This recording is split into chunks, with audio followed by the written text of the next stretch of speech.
Have you ever had one of those moments where everything looks perfect on the outside, but underneath the surface, things are just messy? That's exactly what we're dealing with right now in Fairmont Crest.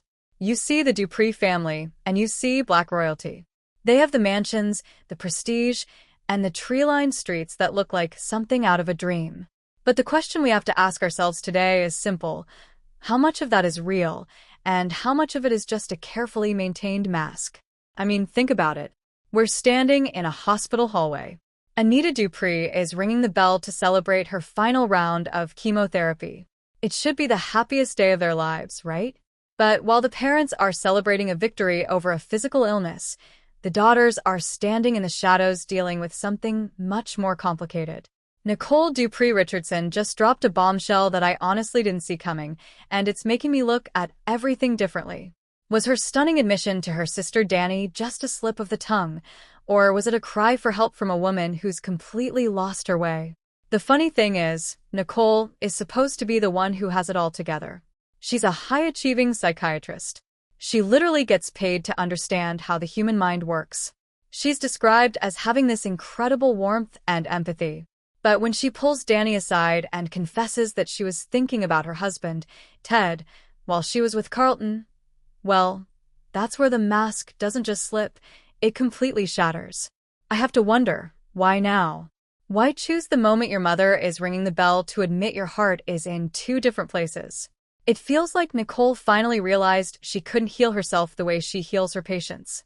This isn't just a messy thing, as the showrunner Michelle Val-Jean promised us. This is a psychological earthquake. When you really dig into it, you have to ask why Nicole would even go to Carlton in the first place if Ted was still the one on her mind. From a psychological perspective, it looks like she's trapped in what we call the superwoman schema. She has to be the perfect daughter, the perfect philanthropist, and the perfect wife in this elite gated community. But maybe the affair with Carlton was her one attempt to rebel against that perfection. The tragedy here is that her mind wouldn't even let her have that. She tried to escape her life with Ted, but her subconscious dragged him right into the bedroom with her. It's almost like she's in a psychological prison where the walls are made of her husband's face. Have you ever felt like you were trying to move on from something, but your own brain just wouldn't let you leave the house? And then we have Dani. I love the sisterly bond, don't get me wrong. But when Dani told Nicole that thinking about your husband while you're with another man is normal, I had to pause the video. Is it really normal, or is Dani just trying to protect the family legacy at all costs? In my opinion, Dani is acting as an enabler here. She's trying to normalize a situation that is clearly tearing Nicole apart. It makes you think about the pressure these women are under. In a world where they are defined as Black royalty, a scandal like this doesn't just hurt Nicole, it threatens the entire Dupree name. Dani isn't just being a supportive sister, she's acting like a crisis manager for the family brand. Do you think Dani was being a good sister, or was she just trying to sweep a massive problem under the rug to keep the peace? The reality of this situation gets even weirder when you look at the real-life parallels. Think about the other Nicole and Dani we know from our sources. I'm talking about the Big Brother legends, Dani Briones and Nicole Franzel. It's almost spooky how life imitates art, isn't it? On the show Beyond the Gates, we have sisters trying to navigate secrets and loyalty. But in the real world, the friendship between the real-life Dani and Nicole completely fell apart because of the exact same thing: hidden loyalties. Dani Briones talked about being really hurt by Nicole Franzel during Big Brother 22. She felt duped. Why? Because she thought they were real-life friends for 6 years, but she didn't realize Nicole was actually closer to Cody Califier. It's that feeling of being blindsided that really stings. When you look at Dani Briones' experience, you see the psychological toll of betrayal. She went into that game wanting to play the best she ever had. She wanted to be one of the greats, but she got taken out because her number one had a secret number one. Doesn't that sound exactly like what's happening in Fairmont Crest? Nicole Dupree Richardson is keeping secrets from her husband, but she's also keeping her sister Dani in the middle of it. She's making Dani an accomplice. In the real world, Dani Briones eventually had to say, "I'm over it," and end the friendship. I have to wonder how long the Beyond the Gates Dani can keep playing this game of secrets before she feels duped by her own sister. Would you be able to stay loyal to someone who makes you lie for them every single day? Let's talk about Ted Richardson for a second, because he's a huge piece of this puzzle.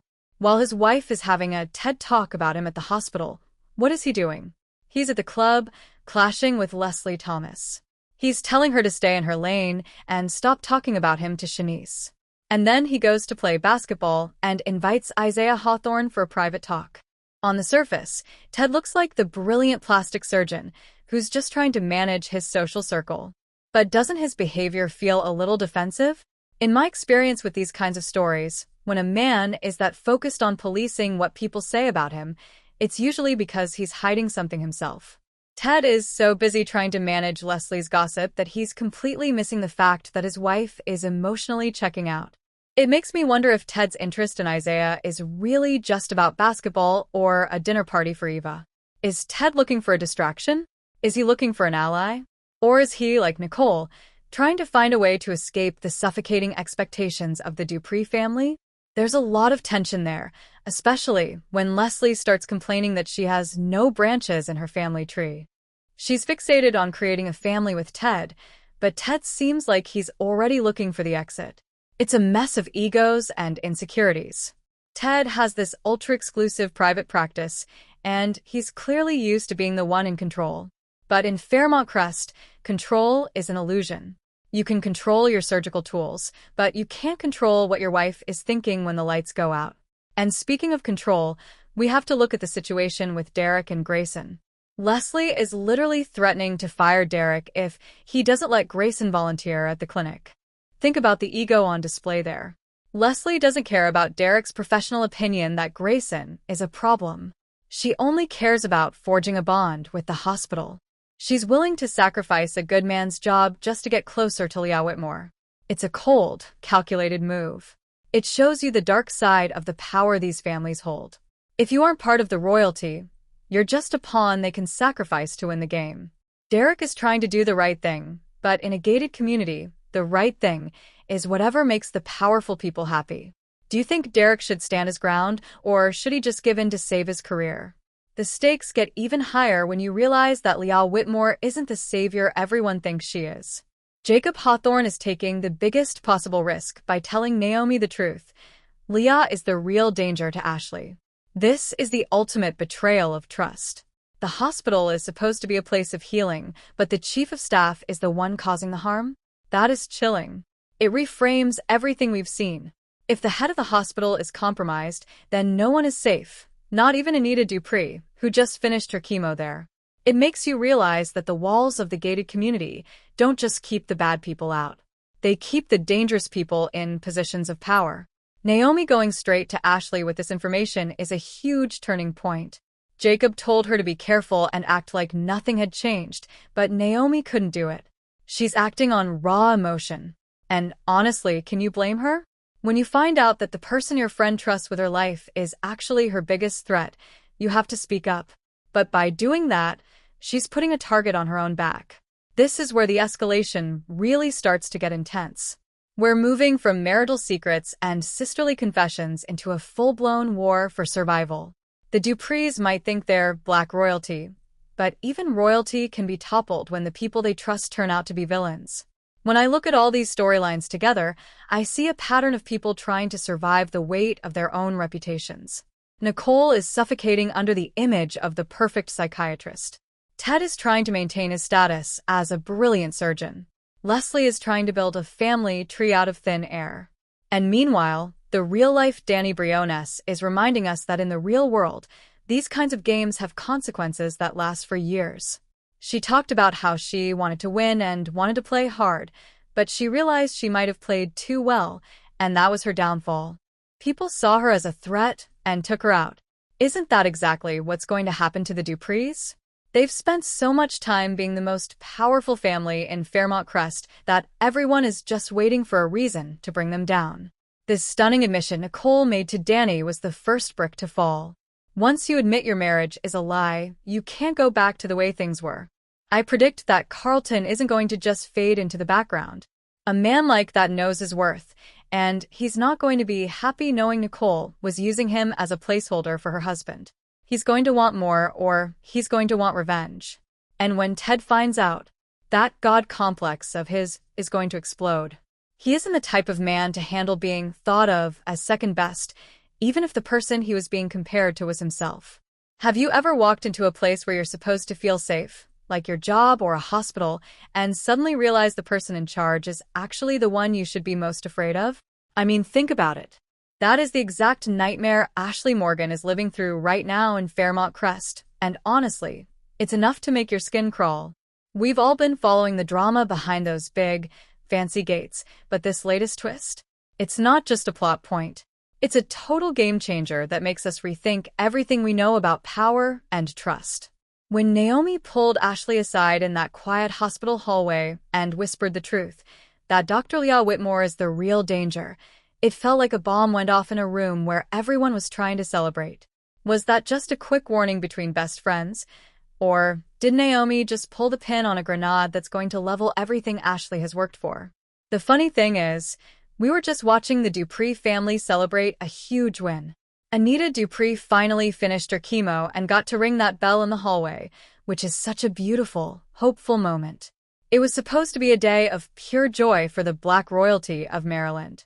But while the champagne was being poured at the mansion, the real horror show was starting right there in the hospital corridor.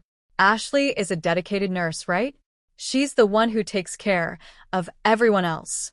And now she finds out her boss, the woman who runs the entire show as chief of staff, is the villain.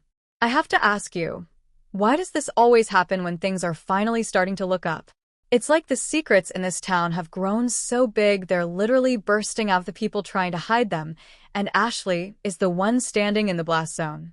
If we really look at how Ashley is going to react to this, we have to talk about her mindset. Why is this news going to absolutely break her? Well, let's be real here. Psychologically, she is already hanging by a thread. She just went through a super messy breakup with Grayson Perez. She didn't just dump him. She kicked him out of her house because she was convinced he was a criminal involved in bad business. Can you imagine the guilt she's feeling now? She realizes she punished the one guy who was actually on her side while she was busy smiling and taking orders from a predator.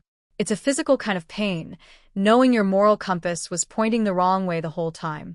She's going to feel like a complete fool, and in a high-stakes place like the Gates, being a fool can be a death sentence. Emotionally, I think Ashley is going to feel like she's suffocating.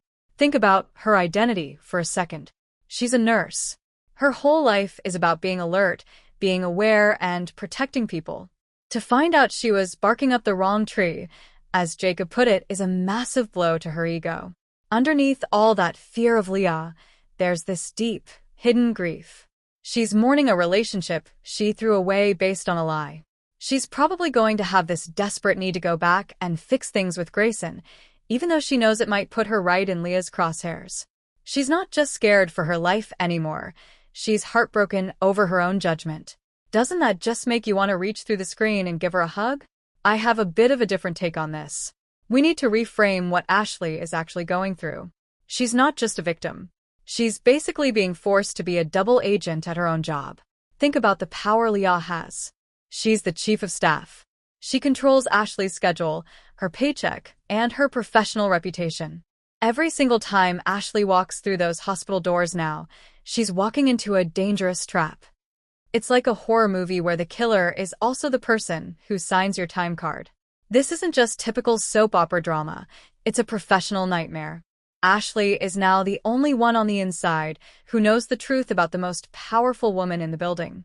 That is a heavy burden for anyone to carry, let alone a nurse who's already dealing with a broken heart. This leads to a really cool arc for Ashley's character. Before this, she was kind of a side character in the lives of the Duprees. But now, she's the star of a medical thriller. Her reaction isn't just going to be fear, it's going to be a total transformation. I predict we're going to see a much darker, more clever version of Ashley. She's going to have to learn how to plant seeds of doubt and play the game just like they do on reality TV. If she doesn't learn how to be a little bit sneaky, she's just going to be another victim of the elite. I honestly believe Grayson is the only person who can help her right now, but her pride might get in the way. Admitting she was wrong about him is going to be really hard for a woman as proud as Ashley. But she doesn't have a choice. She needs an ally who knows how the vicious world works. She needs someone Lia doesn't expect her to be talking to. I think she's making a mistake by staying isolated. She needs to build a team immediately. Who would you want on your team if you were Ashley?